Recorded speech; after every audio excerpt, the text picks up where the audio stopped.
You still think it's a FANG-driven market? Yes. I mean, if you look at where growth is coming from and where uncertainty is being driven, particularly with tariffs, the companies that'll benefit, that will be impacted the least by tariffs are FANGs, and the companies that will benefit the most by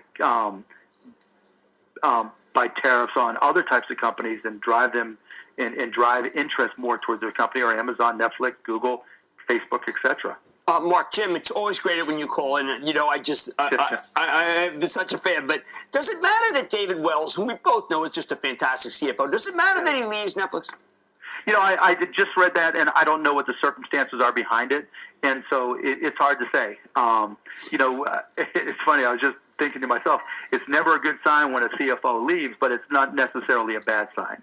You always wonder, and I don't know what the circumstances behind it and his departure are at all. So I really can't speculate. I haven't sold my stock, if that means anything. So that's a statement in and of itself. You think the market's in a good place overall, where we are right now? We're 1% from an all-time high, a new all-time high on the S&P. It's a conversation I have. Literally, I'm down to maybe 4 dividend-owning stocks, 2 shorts, and Amazon and Netflix. And I've got a whole lot of cash on the sidelines. There's no way where you can just say, I just trust everything that's going on, and that concerns me. Put aside tariffs and put aside what the president is doing. He's got his reasons. But when I just think we borrowed from the future to kind of pump up the current market. And as much as Rick Santelli gets upset about quantitative easing and cheap money, I think borrowing from the future and the debt is just as big a problem, if not more so. And that really concerns me because at some point that's going to come due. And I don't know when the market will start to recognize that, and that's my biggest concern. Do tell. 2 shorts. Any want to review? No, I'll keep them to myself. But I will say this.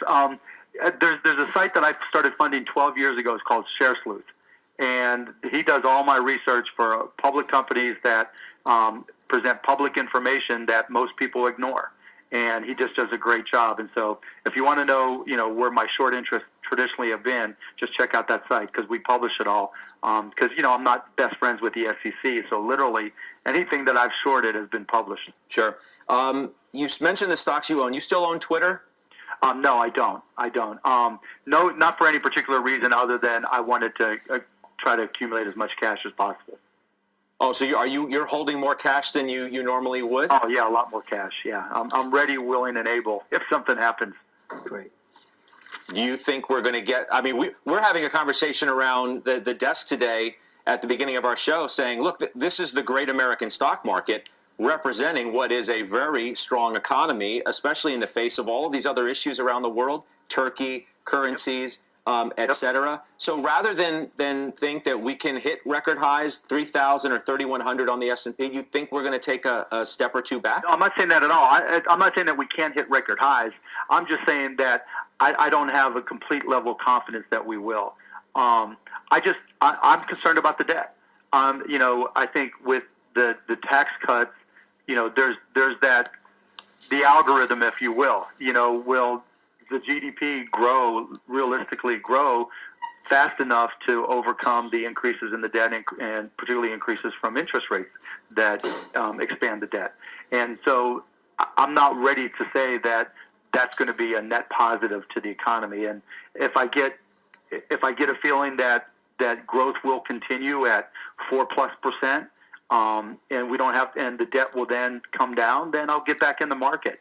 But I just, I've got the 2 stocks that I think are great companies, and I think there's a whole lot of uncertainty that attaches itself to pretty much everything else in the market. How does Mark Cuban view Apple hitting $1 trillion? Does that make you concerned, worried about where we are in the cycle? Does they, oh my gosh, that marks a top if nothing else? How do you view it? How do you view something like that? Because every threshold always seems really, really high until it's not anymore. And particularly with inflation starting to, pop up more and more and more, I think, big numbers will be big until now they're small. I mean, I remember being a kid, $100,000 house. If only one day I can own a $100,000 house. if only one day this stock had $100 million market cap, if only one day this company had $1 billion market cap, and then you bust through those barriers, and then they become the floor. So, I try not to put a whole lot of credence into, well, we're hitting this number, so everything must be different.